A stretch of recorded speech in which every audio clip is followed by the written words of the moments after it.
შავლიაშვილი ავად გახდა, ხოკლიშვილს კი ოჯახთან ერთად მოუნდა ყოფნა, რა არის ამაში გასაკვირი. ასე გამოეხმაურა ბიზინა ივანიშვილი მინისტრთა კაბინეტში განხორციელებულ ცვლილებებს და დაამატა, რომ მოულოდნელი არც ყიფიანის გადაწყვეტილება იყო.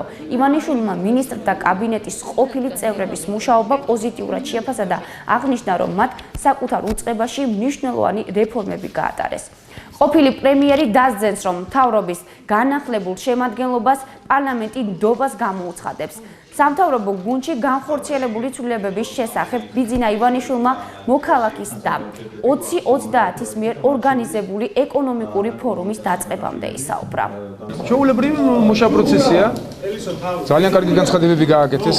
კითხვები არ ისმის, მაგრამ ოპოზიციის ნაწილი ამას საკუთრით განიხილავს. შავლიაშვილმა გადადგა და გააკეთა კაცო განცხადება, რომ ჯანმრთელობის პრობლემა აქვს, სადაა კითხვამი არ ვიცი და ინსინუაციები არ ჭირდება მას, როდესაც პრემიერი გამოდის და აცხადებს 7% გეგმა შეასრულა და წარმატებული მინისტრი იყო.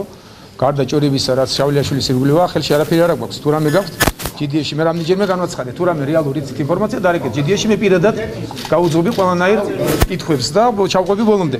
დღეს ჭორების მეტი ამ სამინისტროს ირგვლივ არაფერი არა. თან ისეთი მინისტრი დაინიშნა დღეს, თქვათ, რომელიც ჯავახიშვილი გამორჩეულია მთელი გუნდიდან, ვინც კი არსებობს ქართულ ოცნებაში და ვისაც ქონია შეხება, თავისი პრინციპულობით. შევარდნაძის თავობის დროს ლამის ერთადერთი კაცი იყო, ვინც იბრძოდა და დაიჭირა ვალუტის კურსიც და საერთოდ თავისი პრინციპულობით გამოირჩეოდა. თუ კი რამე იქ მოხდა, ამითაც გაქვთ თქვენ საფუძველი კიდევ რომ დაელოდოთ ჯავახიშვილის მუშაობას. არაფერი გარდა ჭორაობისა ამ სამინისტროს ირგვლივ არაფერი ხელთ არ გაქვთ. ის პოზიციის მეორეზე განვაცხადოთ ახლა მეორე მინისტრი ვთქვათ ხოგრიშვილი, რომელიც ჩემთვის ყველაზე სიმპათიური მინისტრი იყო და მახსოვს მას როგორი ბრალდები გზაუყენეს და როგორი პასუხი გასცა ბილეთებთან დაკავშირებით. აბა თუ გაიხსენებთ.